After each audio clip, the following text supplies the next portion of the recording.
Hello and welcome to The Top Story, a podcast with the headlines of the day from our correspondents around the world. I'm Tian Yu. Coming up in this edition, Israel says it has received Hamas's response to a proposed ceasefire deal. The United Nations says Haiti is making headway towards restoring democratic institutions and holding credible elections. And the Shanghai Cooperation Organization holds its annual summit in Kazakhstan, with Chinese President Xi Jinping hailing it as on the right side of history. We begin with the Middle East. Israel says its intelligence agency Mossad has received Hamas's response to a proposed deal aimed at securing a ceasefire in Gaza and the release of hostages. Earlier, Hamas said its leaders spoke with mediators from Qatar and Egypt regarding a ceasefire agreement. Despite the latest peace attempt, Israel is still pushing ahead with its offensive in Gaza. It has hit more than 50 Palestinian military targets in the past day. The Palestinian side said at least 38 people were killed and many have been injured in the strikes. Meanwhile, Israel and Lebanon's Hezbollah have continued to exchange fire. Also on Wednesday, an Israeli soldier was killed and another person wounded following a stabbing in an Israeli mall. The assailant was shot dead. Jonathan Regev has more. What is rather unusual in this attack is the fact that it was carried out by an Israeli Arab citizen. We've seen many attacks of this kind, unfortunately, but usually they're carried out by Palestinians who cross from the West Bank and into Israel and carry out these stabbing attacks. This time we're speaking of an Israeli Arab citizen. We have to say that the vast majority of the Israeli Arab community, which is quite substantial, some 20% of the population or so, are completely distancing themselves from similar attacks and also completely distancing themselves from sympathizing with Hamas in the current war that is going on in Gaza. But there are certain sporadic incidents, and the United States and France have all the good intentions. The United States, of course, Israel's closest ally, and France is the closest ally that Lebanon has in the Western world. But on the ground, nothing seems to indicate anything slowing down in this conflict. Quite the contrary, Israel killed a senior Hezbollah official in southern Lebanon, and as expected, the retaliation from Hezbollah shortly after that already arrived in the form of some 100 rockets that were fired to northern Israel, to areas in northern Israel. Is that the end of it? Not so sure. That was Jonathan Regev reporting. Turning to the Americas, the United Nations says Haiti is making headway towards restoring democratic institutions and holding credible elections. However, gun violence continues on the streets of the capital.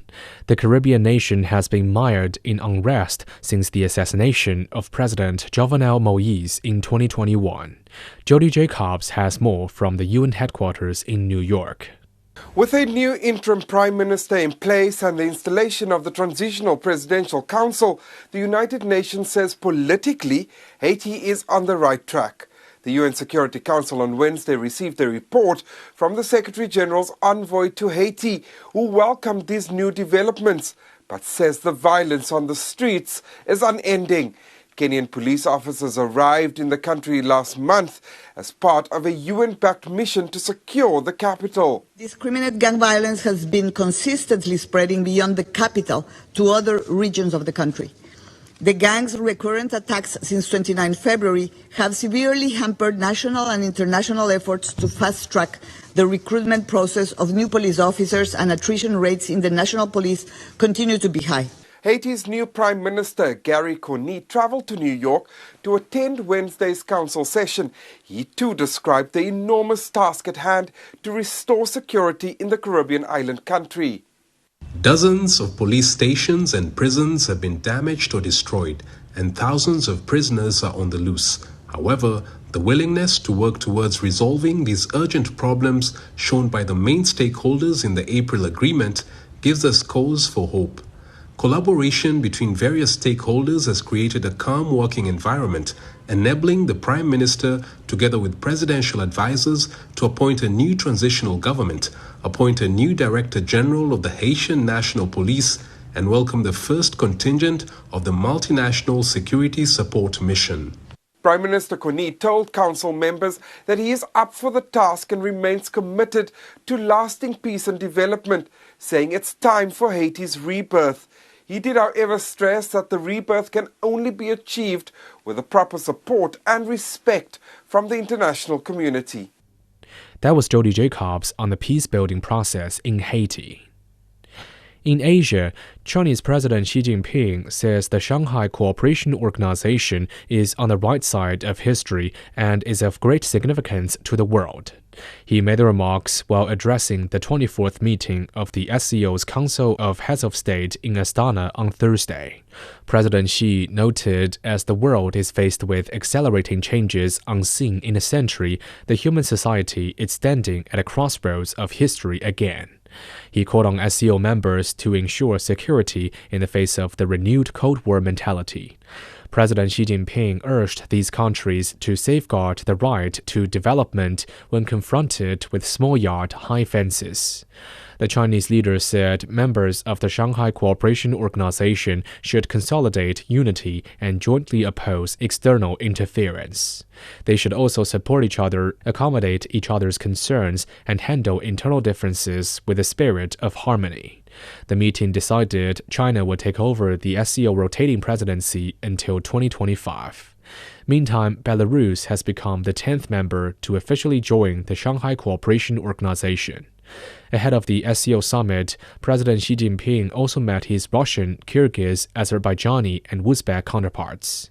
They reviewed their friendships over the years and charted the future course. Qi Zhi takes a look. During his meeting with Russian President Vladimir Putin, Xi Jinping urged the two countries to conserve the unique value in China-Russia relations and explore the internal driving force of bilateral cooperation. He said the two countries should make efforts to safeguard each other's legitimate rights and interests and uphold the basic norms governing international relations. President Putin said Russia supports China's core interests and opposes external interference in China's internal affairs and the South China Sea issue. The leaders also discussed international and regional issues, with China reiterating its commitment to peace and dialogue in resolving the Ukraine crisis. The Chinese president also met his Azerbaijani counterpart, Ilham Aliyev. The two countries upgraded their bilateral relations to a strategic partnership following the meeting.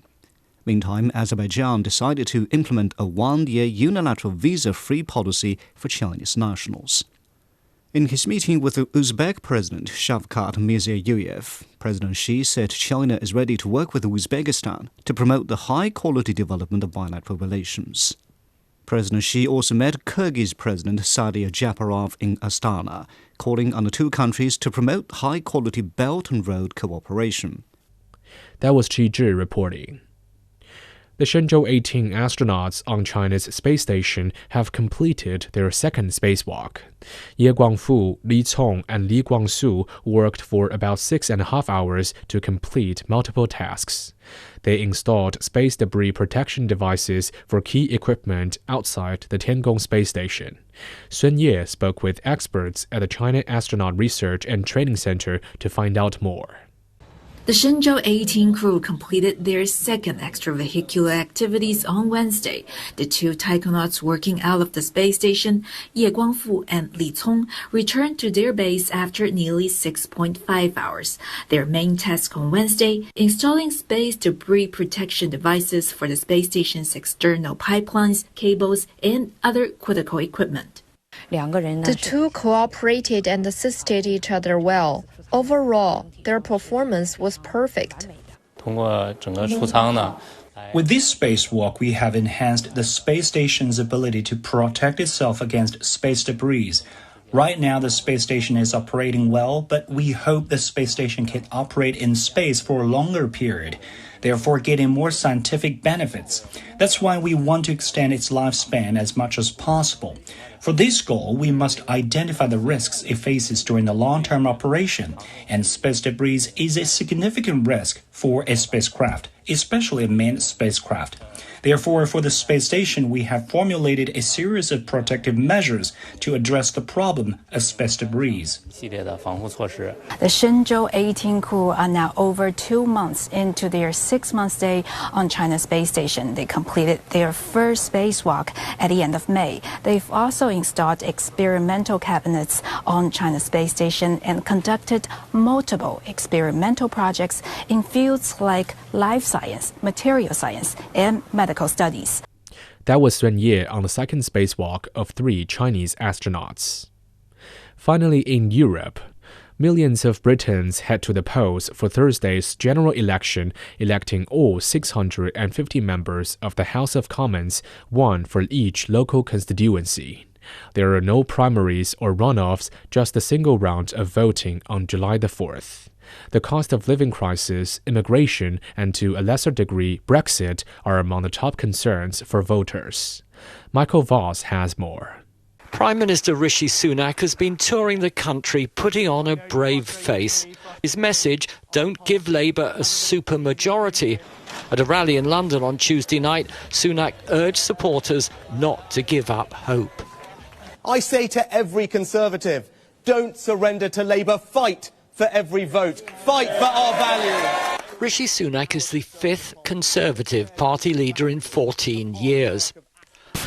Boris Johnson won a huge majority at the last election, but his scandal-ridden administration saw him resign, followed by Liz Truss, whose unfunded budget spooked the financial markets. If there's one defining legacy of the past 14 years, it's Brexit. It remains a highly divisive issue, but one that didn't feature prominently in this election. Instead, it's the deteriorating state of the National Health Service and the cost of living crisis. The frontrunner is Labour's Keir Starmer, who was out campaigning in Wales on Wednesday morning, repeating his core message, it's time for change. We have to say over and over again, change only happens if you vote for it. Change only happens if you vote for it. In the 2019 election, Labour suffered a humiliating defeat under the hard-left leadership of Jeremy Corbyn, who's since been dropped from the party. The leader of the Liberal Democrats has spent the entire campaign performing stunts to gain media attention. He spent Wednesday morning campaigning in Conservative heartlands in the south of England, where the party hopes disillusioned Conservatives will turn to them rather than Labour, making them the country's 3rd largest party. One unknown is how Nigel Farage's populist anti-immigration Reform Party will fare. The Conservative Party has failed to stem the flow of illegal migrants crossing the Channel from France. Reform may not win many seats, but is likely to take votes away from the Conservatives. The polls close at 10 p.m. local time on Thursday. Britain's future will become clearer shortly after. That was Michael Voss on the UK general election. Recapping today's headlines. Israel says it has received Hamas's response to a proposed ceasefire deal.